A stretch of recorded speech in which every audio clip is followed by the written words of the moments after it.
Hey everybody, how's it going? Mike from the Focus Garage here, and I've been wanting to film this video for a while, but I just now kind of got around to doing the chance to do so, and this is my new daily driver. A lot of people don't even know what this car is or that it exists. It is a Saturn Vue Redline, and it is powered entirely by a Honda driveline. This has the Honda 3.5 J35 V6 in it. It's all-wheel drive, and it existed from 2004 to 2007. Now, after I bought my RS3, I decided that I kind of wanted something as a daily driver, since I didn't want to drive that car in bad weather and do longer trips and put a ton of miles on it. So I went ahead and I picked this thing up. Let me show you a quick walk around of it, and we'll go inside and we'll check this thing out. It's got that early 2000s styling. Look at that spoiler back there. It's got the diffuser, the chrome tip exhaust.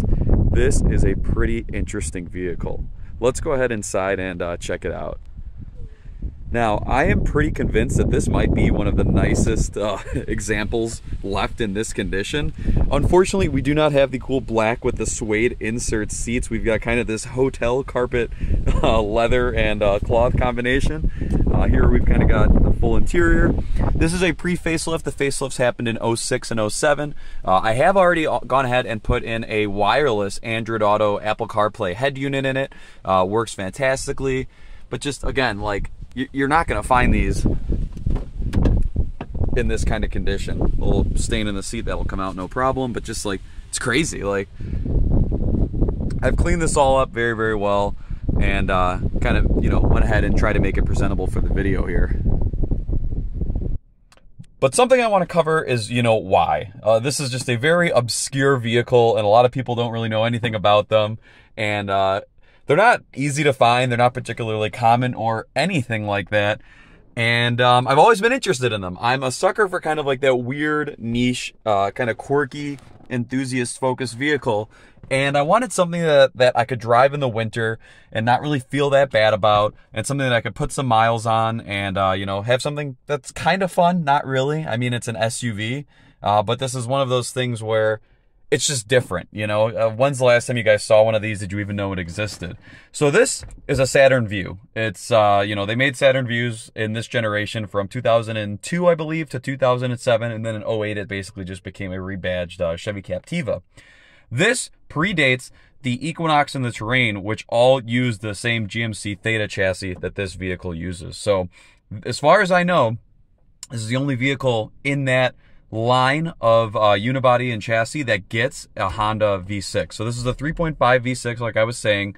It was available in non-Redline models, but the Redline models have kind of the ground effects that I was showing on the outside and everything like that.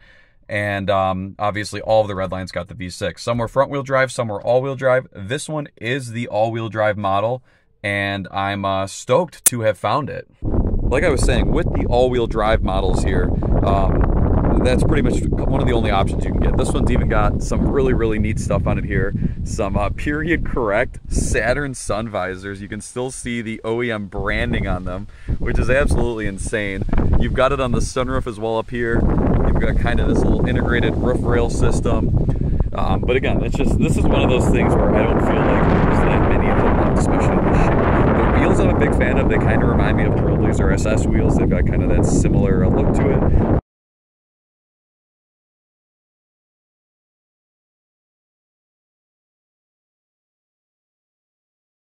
Once I decided I wanted one of these, I went and I looked at a few, and the first one that I looked at was a real clapper. It had like 205,000 miles on it, kind of a sketchy past, made some weird noises when it was braking. These do suffer from rust on the subframe underneath and on the trailing arms in the rear, so this particular one is only a two-owner vehicle, and it's originally from Florida, where it was owned a majority of its life. I found this out in Indianapolis, about 4.5 hours away from me, and a buddy and I went down there and drove it back. The owners that I bought this from only had it for about 2 years, and they didn't drive it in the winter, and obviously it's a plastic car, so you're not really going to see if it's rusty on the outside, but underneath is where you'd really see that rust.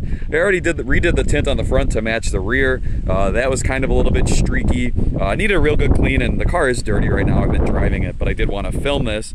I redid the tint. cleaned up the interior real nice, gave it kind of just a quick wash. I do, before the winter, kind of want to wax the whole thing and do a clay bar on it. I mean, you can see here, it's actually very, very reflective, but it's dirty up close. It's been sitting out in the rain. It's been being driven. I just took it on a 400-mile road trip over the weekend, and that's kind of what I wanted to do with it.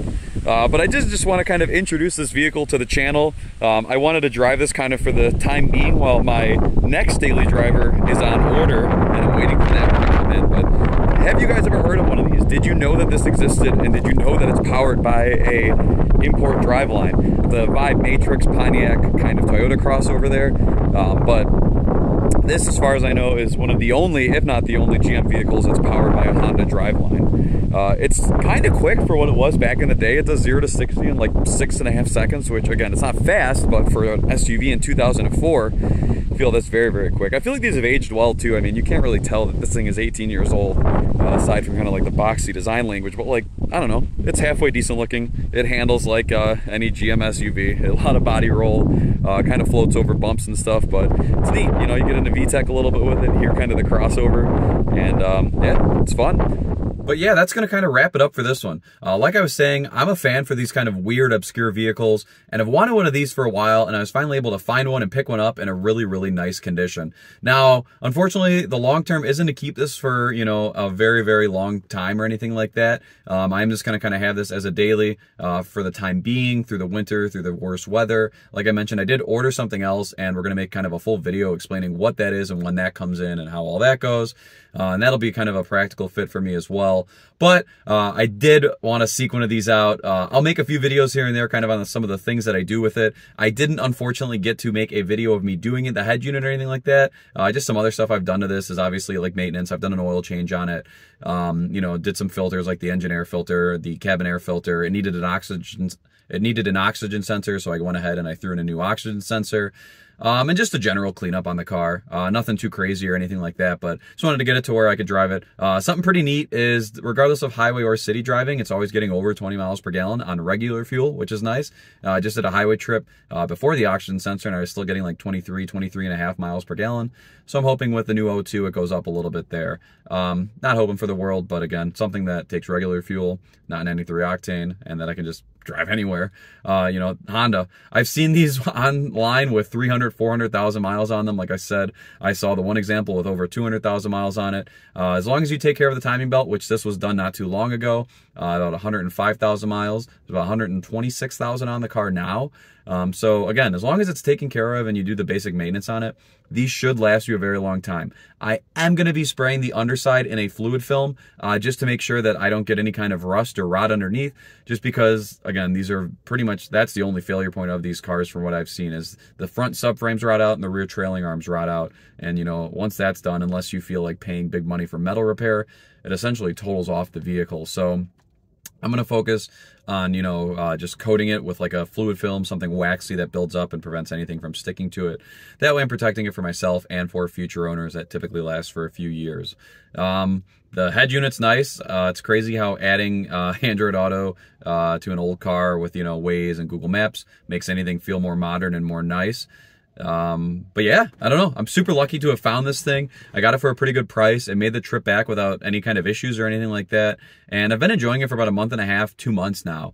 It's nice to not have to put miles on the RS3 just because that car is lower miles. It's only like a 20,000 mile car. And I hate being that guy to like not daily a car that's a regular car that you can daily. But I've seen the way the values of these RS3s are, and I know that keeping the miles off of it will kind of help protect its value versus a higher mile car. So it's not something that I'm like, oh, I won't take it out in the rain, but like, I'm not going to take it on like a 500-mile trip where I'm going to be like going down like dirt roads to state parks and stuff like that. I've gotten more into mountain biking, so like I'll take, you know, this to go mountain biking and things like that, versus having to like mount something on the roof of the RS3 or put a trailer hitch on that or take a wheel off a bicycle and throw it in the trunk. This is just an SUV. We've got, you know, a hitch you can do with it, roof rack, throw a bike in the interior, whatever. It's just, there's more options on something like this. You know, I'm not trying to justify it, but for me, it's just driving a car in the winter nowadays. It's not even the fact of like the salt or anything like that. It's these idiots on the road. I'd rather risk somebody with bald tires sliding into this and totaling out this versus some idiot that's not paying attention, texting and driving hitting my RS3 and doing damage on that, you know. So I'll still probably drive the car in the winter. I've got the all seasons I can throw on it. But just like when the weather's bad or inclement, I'll just take this instead. But yeah, that's going to pretty much wrap up this video. If you do have any questions about the car, if you've never heard of it or anything, let me know. I think it's a super kind of weird, quirky niche find because nobody knows about these. It is a Honda-powered GM SUV. It's neat. And that's pretty much all there is to it. This is Mike from the Focus Garage signing off, and I will catch you guys in the next video. And because it's comical, let's hit some VTEC.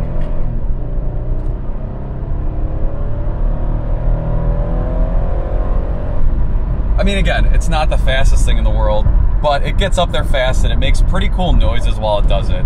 I wonder if it picked up any audio on the camera there.